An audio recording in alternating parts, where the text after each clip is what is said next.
Everything Old is New Again is sponsored by the law office of Douglas Viviani. Douglas Viviani has been providing quality legal service for over 26 years.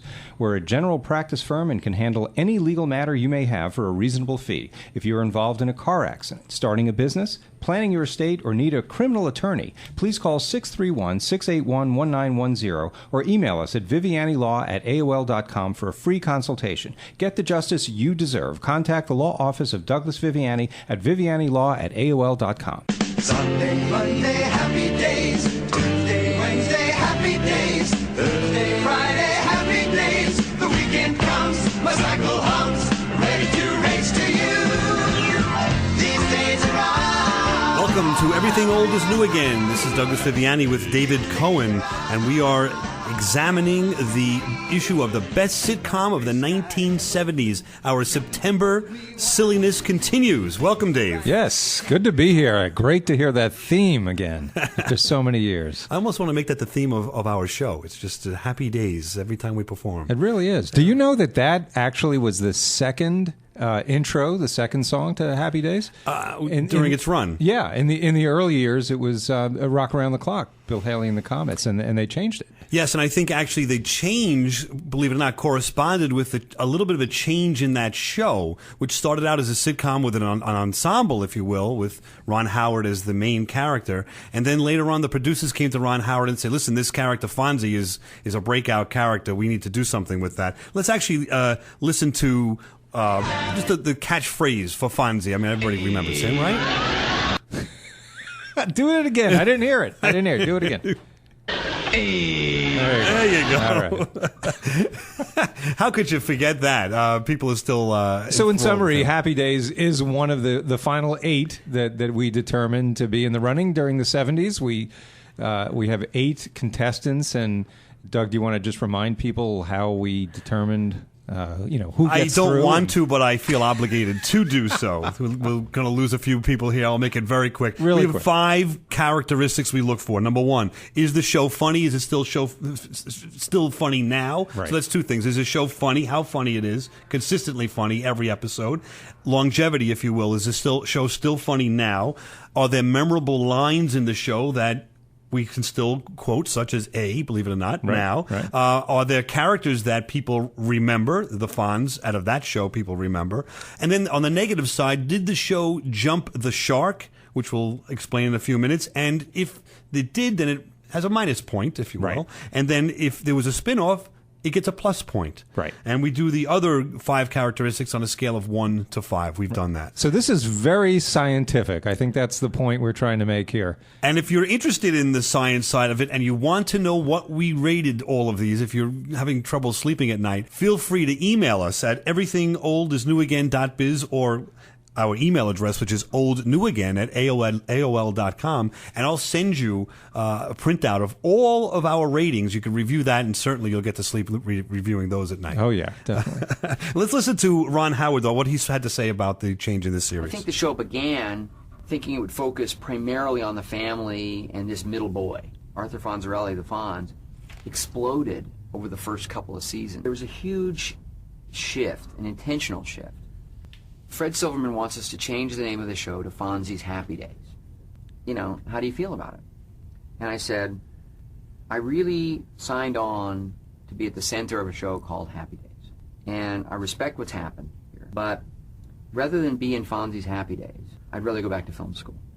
So, I mean, that's a significant statement. Good for him. And also, you had to cut a lot out of there, but I don't want to harp too much on it. But this person, this Ron Howard, really is a gentleman, because they had offered him the opportunity to direct some of the shows in exchange for him no longer being the main character. And he basically said, listen, we have a great cast here. They're entitled to have the best director possible. We've got Jerry Paris directing this, which was the next door neighbor on Dick Van Dyke, right, and turned into a tremendous sitcom director. I'm not going to do that. I'm not going to do that to the cast. So it's not a selfish comment on his behalf. It's just something that was important to him. That Little Opie really grew up and became a man. He really did. Do you have another show that we are going to listen to? We'll clip out and come back to. You should forget about your mind and pay more attention to your body. Or if you don't have the time, let me do it for you. That's a one-liner from Alan Alda, who played Hawkeye Pierce in MASH. Of course, there was a movie, MASH, and then they decided to do a TV series. I think that in that vein, they tried to have him be more of a one-liner type of Groucho Marx type of character in the beginning. And that show certainly morphed thereafter. What do you think about that? That's right. It did. And, you know, it was a great show. We all remember MASH. And I think one of the reasons it didn't hold up to some of the other sitcoms of the 70s is what you mentioned before. In my book, anyway, Doug, it kind of jumped the shark a little bit. It got way too serious, way too... the characters just getting too much into themselves and too away from the humor as far as... And also, they killed off all the funny characters. I remember Hawkeye Pierce... I'm going to say, what's his name? His buddy. Trapper John left. Went off on his own. Then they lost the Colonel himself. Henry Blake got killed. Right? So, you know, those two characters were fun and funny, and they were not replaced by really funny people at all. It became more of a comedy drama at the end. Yes, a dramedy, I guess you would say. A dramedy. How you like that? Do we want to talk about Jump the Shark? I was just going to say that. Explain that to us. What you think that? What we are talking about when we say that? When we say, well, it's not us saying it. It's in the industry, the TV industry. When a show jumps the shark, it means it just turned south, and it just wasn't the same quality. There was a certain episode or a certain event that happened in the show that just, you know, killed it, basically. And Happy Days was the foundation of that. What exactly. happened there? It came from Happy Days, where there was a show where Fonzie was on water skis, and he was in a leather jacket. They were in Florida. The whole crew went to Florida. I forget why, but you know, I guess they Spring were looking break, for I think. Yeah, probably. And there was Fonzie in a bathing suit, his boots, and his leather jacket.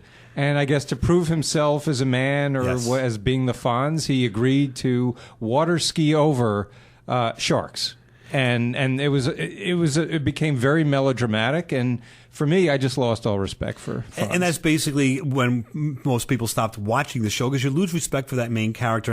And in my world, the 1970s, the sitcom really was about the individual breakout character. Right. And if you don't like that character, there's not an ensemble anymore. You're not really latching on to other characters. Let's listen to the next entrant in this in this game. Aristophanes. Every clue. Everybody knows Aristophanes wrote a play called The Bird. Hey, agree to listen to me. We're going to lose this entire game that we're being quizzed. Now, this is important. No more Greek clues. Aristophanes is ridiculous. Stand by. The password is ridiculous. I'm going to play, Alan. Aristophanes. Ridiculous. You got it. That I can't hide the fact that is one of my favorites. I think one of Dave's as well. Yeah, and there's a reason for that. Those two The characters, Odd Couple, by the way. Of course, yes, you're right.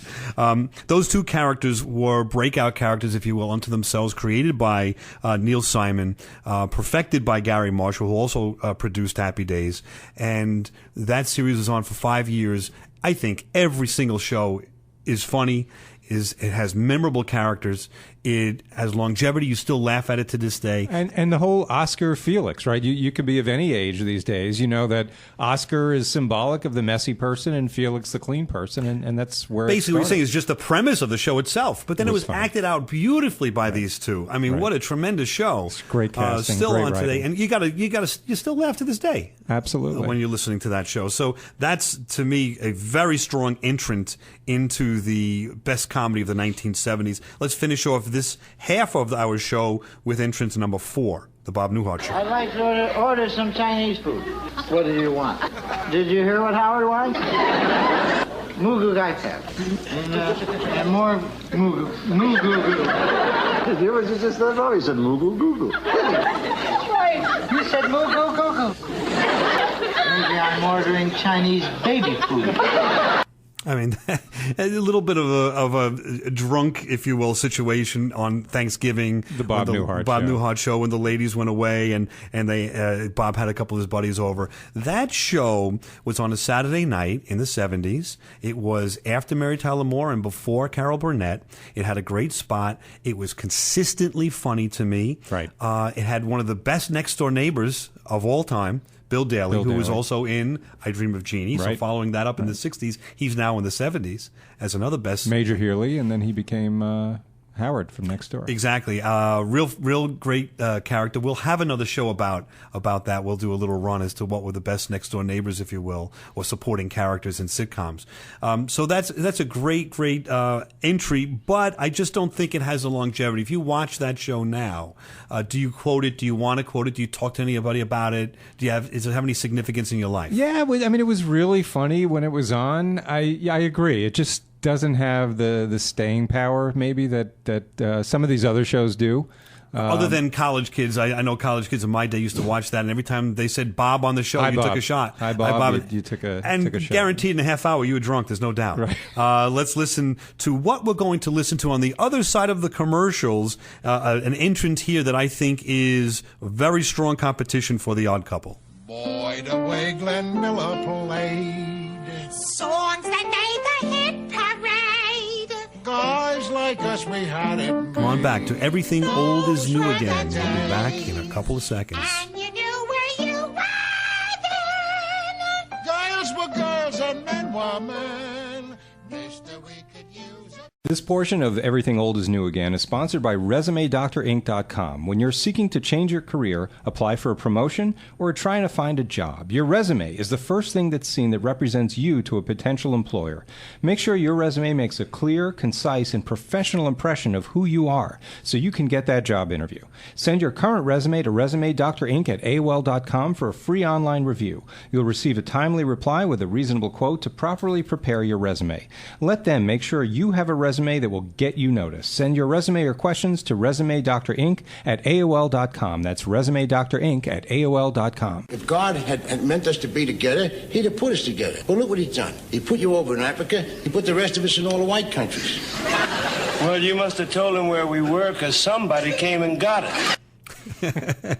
Archie Bunker, played by Carol O'Connor in All in the Family, joined by Sammy Davis Jr., of course an iconic character in the 60s and 50s. Right. That show didn't rely upon guest stars at all. That was the one guest star that you can point to, but that clip does show you how that show, in my estimation, was groundbreaking. I don't think it's just me to say this. In the 1970s, in that sitcoms finally became, if you will, serious or approached serious issues in a funny way. And I don't think that show ever, there's a few episodes that became serious, but for the most part, they attacked all of these social issues, and in that case, prejudice, in a fun way. Yeah, definitely. Well, you had the juxtaposition of Meathead and Archie, the liberal and the conservative.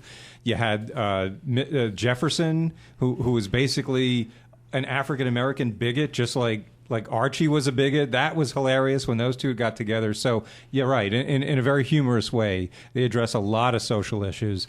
It was a groundbreaking show, no doubt. Think about it. That show would never make it on the air today. It would probably never. Right. If so, it would have to be on HBO or something like that. So politically incorrect. You go back and look at some of those episodes and the things that came out of Archie's mouth. It just you would never get by the censorship. But I almost get chills in a way, because we talked about, if you want to listen to this back on our podcast on everythingoldisnewagain.biz, you'll hear we did a show about stand-up comedy and being clean versus dirty and so forth, and social issues. This show, I think, changed the social discussion, or it mirrored it. I don't know which. And it had an effect on our society, there's no doubt. But also, it could be just funny for just funny's sake. Hold it! What are you doing here? What? What about the other foot? There ain't no sock on it. Don't you know that the whole world puts on a sock and a sock and a shoe and a shoe? It's just as quick my way. Suppose there's a fire in the house and you gotta run for your life. Your way, all you got on is one shoe and a sock. My way, you got on a sock and a sock. You see, you're even. Suppose it's raining or snowing outside. Your way, with a sock on each foot, my feet would get wet. My way, with a sock and a shoe on one foot, I could hop around and stay dry. I mean, really, that's not political. And that's what was great about the show, because if you were hit over the head with political stuff and social stuff every 2 minutes, you'd turn this off. Right. But that could have been Abbott Costello. I mean, that's as clean and funny as you get. Yeah. I had to cut a lot of that out. Of course, that's a lot longer, that bit. It's just such a fun show, and also again significant. And, so yeah, where do you think it stands with regard to The Odd Couple? It's one of the greatest sitcoms of all time. I mean, it's a tough call at this point. We won't give it away, but I would say those are the two front runners so far that we've discussed. Yeah. Let's listen to something else. Oh, this is the biggest one I ever had. You hear that, Elizabeth? I'm coming to join you, honey. All right, there's Red Fox, the standard line of Sanford and Son. I think a funny show, but I think, again, hearkening back to our discussion of comedy in television, that comedian, Red Fox, is hysterical if you listen to him uncensored. Right. Censored, that show is okay, but it kind of always went back to that one line. Well, that was also Norman Lear, and that was NBC's answer to All in the Family on CBS. Because they were on the same time. Because Red Fox also was kind of this crotchety, old man. But also just another interesting fact: All in the Family and Sanford and Son both based on British sitcoms. Both of them, yes. Okay, that's something we should explore a little further, maybe in another show. We'll have a whole show. Exactly, but that really, there's a tremendous effect of the British sitcom on America, and there's two examples. Also, just talk about sequels for a moment. Not sequels, but what do you call them? Spin-offs. Spin-offs. All in the Family had quite a number. They did. They had Maude, right? Yeah. Which, interestingly enough, had its own spin-off. Which was Good Times. Exactly. JJ, Dynamite, Janet Jackson as a child actor on that show. So it was one of the All in the Family had a spinoff, which had a spinoff of the spinoff. And then the spinoff of the spinoff with JJ, and it's Dynamite with that catchphrase. That show caused the producers of Happy Days to up the game on Fonzie and make Fonzie a better character, or a more central character with his A, if you will. And again, going back to my individual breakout character of the 1970s, that's what these sitcoms were about. So that's an interesting fun fact, but let's go back to our ratings here. I think All in the Family, Odd Couple is still there. Yep. Let's hear a little something from Mary Tyler Moore. It's a funeral. A man has died. We came here to show respect, not to laugh. I'm sorry, Mary. Chuckles the Clown brought pleasure to millions. The characters he created will be remembered. Mr. Fee-Fi-Fo, Billy Banana, and my particular favorite, Aunt Yoo-Hoo. What did Chuckles ask in return? Not much. In his own words, a little song, a little seltzer, darling. Just an little inside. We listen to these clips as you do on the radio, and our microphones are live. I have to kind of bite my tongue during that one 3 or 4 times. I think it's hysterical. They were, of course, at a funeral. For Chuckles the Clown, who was an employee at the station there, and who got crushed. He was dressed as a peanut, and he got crushed by an elephant, exactly. And he died. And that's not just the only thing about that show that was funny, but in terms of this clip, that's one of hundreds of clips for that show. Iconic show. It won 29 Emmy Awards. Did you know that? No, 29 I didn't. And until Frasier, years later, held the record for the longest time. Critically acclaimed, first sitcom about an independent woman who was not reliant on a man to support her. She was career-minded and great ensemble cast, memorable characters, spin-offs, right? Spin-offs galore. You've got Lou Grant, which is a serious show, but a spin-off. Right. You had Phyllis. You had Rhoda. Amazing. Just amazing, and those shows were all successful. Right. So the characters there are amazing. So I think it's really strong. We'll discuss a little bit more detail why it wins or doesn't win. But before we do, there's one more entrant that just makes it 1978 into the 1970s, and it goes into the 80s, and that's Taxi. What does a yellow light mean? Slow down. Okay. What?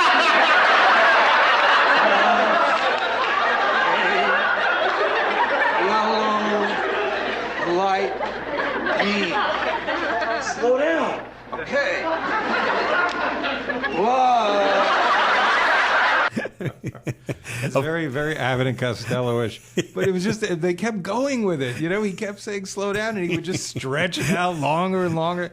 Oh, it was so funny. That scene actually probably goes, I think, something like 7-8 minutes of doing that. Hysterical. What great characters in Taxi. Almost every one of them. Jim, of course, is that's Reverend Jim. It was that. You had Latka, which was Andy Kaufman, who morphed into 4 or 5 different characters unto himself. A Playboy. He read Playboy magazine for a weekend and became a Playboy type of character. He imitated Judd Hirsch's character in a psychological evaluation once. I mean, just so creative, so funny.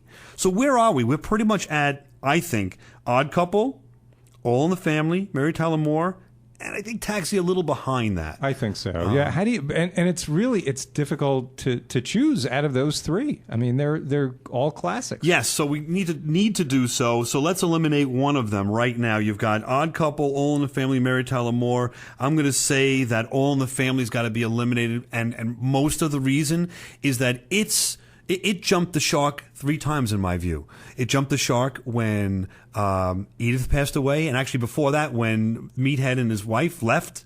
Right. Then when Edith passed away, and then they had adopted a little girl, Danielle Brisebois. Right? Don't ask me how I know jumped the shark then. Name. Yes. And then it went into Archie Bunker's Place, which was really a poor show. Right. So it kind of... If it would have just ended, I think it may have won this whole thing. But I agree. It didn't just end. They kept... Also, Gloria, another spinoff of All in the Family. Interesting. Very short-lived. Did we forget Maud? No, we talked about Maud because that was the Good Times. Spun off Good Times. Gotcha. Yeah. I was sleeping during that. But long story short... the Jeffersons. We mentioned that. Yes, the Jeffersons, another tremendous spinoff. But so I think it loses because of that. We've got a few seconds here. Then we've got to talk about then what's left. Odd Couple versus Mary Tyler Moore. I think we've got to talk about the fact that the Odd Couple is still quoted and still watched. Mary Tyler Moore probably not as much. Mary Tyler Moore, in my view, had all of these characters. They did shows about these characters. I think we can grab onto more of the Odd Couple, just the 2 characters, and remember them. It's close, but we say the Odd Couple. Again, the memorable characters, more laughs per minute, I think, in my book. And they're the winner. We'll see you next week for the 1980s. Everything old is new again. .biz.